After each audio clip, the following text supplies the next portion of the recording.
पाला काढलेला आहे. तारीख आहे 19 सप्टेंबर 2025.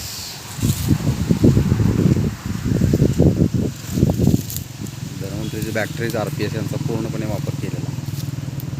कांड बघा, पेरू बघा, फ्रेश.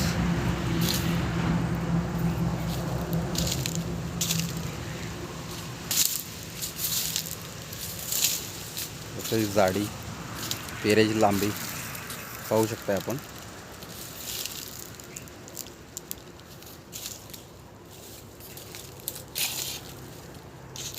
मी नितीन जाधव, धन्वंतरीचा व्हिडिओ आहे. धन्वंतरी शेती प्रॉडक्ट्स याला वापरलेलं आहे. पूर्णपणे जैविक घटक यामध्ये आहेत आणि रासायनिक खर्च 25 ते 30% कमी केलेला आहे.